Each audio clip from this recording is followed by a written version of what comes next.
खबरों के अंदर की पूरी खबर, हर खबर की सटीक पड़ताल, आपका भरोसा हमारी जिम्मेदारी, सच, साहस और सरोकार, यही तो उस बात पर हम लोग कायम रहे।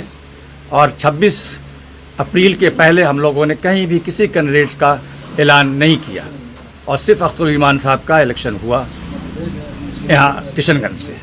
लेकिन इस बीच में जो हमें बड़ा ख़राब तजुर्बा हुआ, ख़ास तौर पर बहुत दुख भी हुआ कि जब इलेक्शन के दिन लालू जी का वीडियो जारी हुआ और उस वीडियो में जारी करके लालू जी ने ये कहा कि किशनगंज की सीट से आप डॉक्टर जावेद को वोट दीजिए। इसका मतलब ये हुआ कि लालू जी ये कहना चाह रहे हैं कि आप किशनगंज से अख्तरुल ईमान को हरा दीजिए। आप जानते हैं कि लालू जी से एक संपर्क रहा है अख्तरुल ईमान साहब का, 3 बार उनके एमएलए रहे हैं, इसलिए थोड़ी बहुत तो हमदर्दी और दिलचस्पी होनी चाहिए थी। लेकिन जब लालू जी ने आकर ये कहा कि आप अख्तरुल ईमान को किशनगंज से हराइए तो हम लोगों को बहुत दुख हुआ। इसके पहले तेजस्वी भी आए और पूर्णिया में और दूसरी जगहों पर आके उन्होंने कहा कि किसी बाहरी पार्टी को आप इलेक्शन यहाँ न लड़ने दीजिए। बाहरी का मतलब है कि MIM एक बाहरी पार्टी है। हिंदुस्तान की हर जगह कितने स्टेट्स में, 15 स्टेट्स में MIM इलेक्शन लड़ रही है, वो एक बाहरी पार्टी हो गई। और राजद जब जाके बंगाल में इलेक्शन लड़े, राजद जाके दिल्ली में इलेक्शन लड़े, तो वो बाहरी नहीं है। तो ये रवैया जो इन लोगों का रहा है, ख़ासकर इंडिया अलायंस का, जिसे इंडिया अलायंस भी कहते हैं, इनका ये रवैया रहा है कि अक़लियतों का वोट तो लिया जाए लेकिन अक़लियतों को हिस्सेदारी न दी जाए। और बिहार में उसका ख़ास जो है वो ये प्रमाण मिला कि उन्होंने 22 सीटें ऐलान की राजद वालों ने बिहार में, उसमें सिर्फ 2 मुसलमानों को उन्होंने टिकट दिया। MY समीकरण जब कहते हैं तो कम से कम बराबर तो देते, लेकिन हमें किसी से शिकायत नहीं है, हम किसी जाति बिरादरी के ख़िलाफ़ भी नहीं है। लेकिन अगर यादवों को आप 22 में 9 सीटें देते हैं और जब मुसलमानों को आप 2 सीटें देते हैं तो सवाल तो उठता है न। सवाल तो हमारी कम्युनिटी कर रही है, और हमारी कम्युनिटी के ख़ासकर जो नौजवान हैं जिनकी उम्र 20, 25, 30, 35 साल की है, ये इस वक्त बहुत ही गुस्से में हैं, बहुत क्रोध में हैं। और वो कहते हैं कि साहब आपने ये जो राजद है और कांग्रेस है वो हमें टेकन फॉर ग्रांटेड रखा है। हमारी 18% आबादी है, बिहार में हमारी सबसे ज़्यादा आबादी अक़लियतों की है, उसके बाद ही किसी बिरादरी की आबादी जाती है। लेकिन अगर इस तरह से आप ट्रीटमेंट कीजिएगा अक़लियतों को, तो अक़लियतों के अंदर नाराज़गी होना बिल्कुल वाजिब है। और उस वाजिबी नाराज़गी की वजह से लोगों ने कहा, और अख्तरुल ईमान साहब पर और ख़ासकर हमारे कौमी सदर जनाब बैरिस्टर असदुद्दीन ओवैसी साहब पर बहुत प्रेशर था, काफ़ी दबाव पड़ रहा था नौजवानों का सारे बिहार से कि आप दूसरी जगहों से भी कैंडिडेट दीजिए।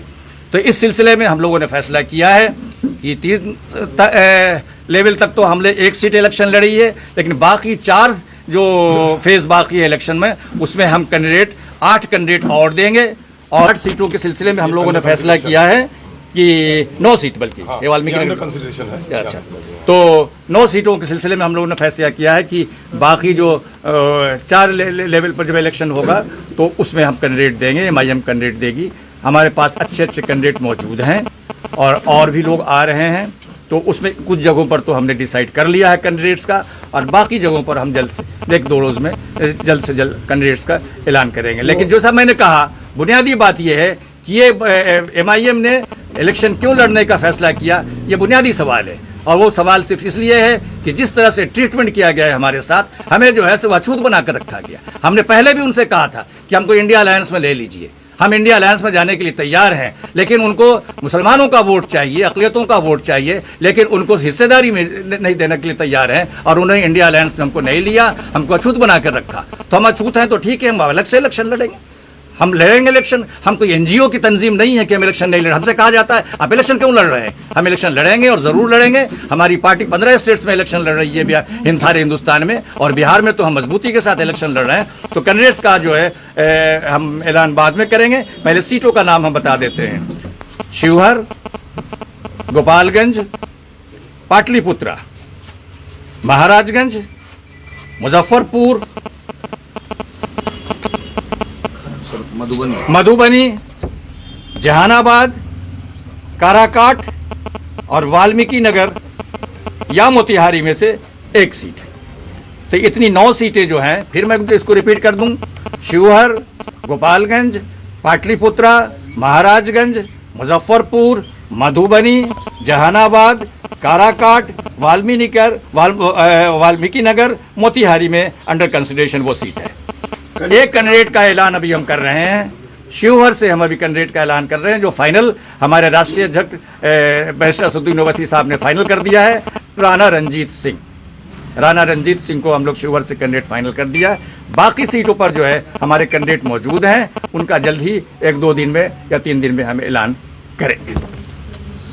तंग आ चुके हैं और खासतौर पर हमें उस वक्त तकलीफ हुई जब लास्ट रात था, अख्तर साहब के खिलाफ उन्होंने डॉक्टर साहब को जिताने की बारी की। उस वक्त हम लोगों ने ये सर पर कफन बांध दिया है कि हम लोग पूरे बिहार में, हम तो चाह रहे थे कि पूरे बिहार में ले रहे हैं, लेकिन सदर साहब का या हमारे बैरिस्टर साहब का अभी इतनी इजाजत नहीं हो रही है। जिन जिन जगहों पर हम लोगों ने ऐलान किया, हम लोग तन मन धन से हम लोग उतरेंगे और हम वहाँ के उलमा से, वहाँ के माइनॉरिटी के लोगों से, दलितों से, सबसे हम अपील करते हैं कि बिल्कुल जमकर आइए, हम लोग मुकाबला करेंगे। अभी तो हम बिहार में कर रहे हैं, हम पूरे हिंदुस्तान में मजबूती के साथ हम दूसरी पार्टियों का मुकाबला करेंगे। जहां हम अकलियत को, हमारे लोगों को अछूत समझा जाता है, हम इसको कैसे बर्दाश्त करेंगे? इसलिए हम लोग बर्दाश्त नहीं करेंगे, हम लोग चुनाव मैदान पर रहेंगे इंशाल्लाह। हम लोग पार्लियामेंट आपने कटिहार और पूर्णिया जैसे जगहों पर आपने कैंडिडेट केवल इसलिए खड़ा नहीं किया कि राजद और कांग्रेस को फायदा हो सके। भाई सवाल ये पैदा होता है कि पार्टी अपने सवाबदीद पर फैसला करती है। आप तो ये समझ लीजिए, आप ये सर्टिफिकेट दे रहे हैं ना कि कांग्रेस और राजद को फायदा हो, तो जाहिर है कि बीजेपी से को हम रोकना चाहते हैं ना। हमारी नीयत पर किसी को होगा तो हमने देख भी लिया ना, हमने टिकट नहीं देखकर इन दोनों के ईमान की आजमाइश कर ली कि हम उनको वॉक ओवर दे रहे हैं, वो हमारे साथ क्या कर रहे हैं। बीजेपी से वो लड़ते दिखावे के तौर पर, हम तो पूरी मजबूती के साथ बीजेपी के खिलाफ लड़ते हैं। अगर मैंने उसको वॉक ओवर दिया तो उनको भी मेरे साथ मरम्मत करनी चाहिए। तो बीजेपी तो हमारी गर्दन काटना चाहती है और ये हमें गुलाम बना के रखना चाहती है। हम सर झुका के जीने के आदी नहीं है, सर उठा के जीना चाहते हैं। इसलिए हम अपनी वाजिब हिस्सेदारी की बात करते हैं। बीजेपी से उनको जितनी नफरत है उससे ज्यादा नफरत हमको है, लेकिन हम अकलियतों और दलितों की वाजिब हिस्सेदारी की बात करेंगे। तो जहां जरूरत पड़ेगी सर वहां अपना कैंडिडेट नहीं उतारेंगे आप ऐसे? अब आगे क्या करेंगे नहीं करेंगे वो हमारी पार्टी की अपनी हिकमत अमली होगी, उसके एतबार से हम तय करेंगे।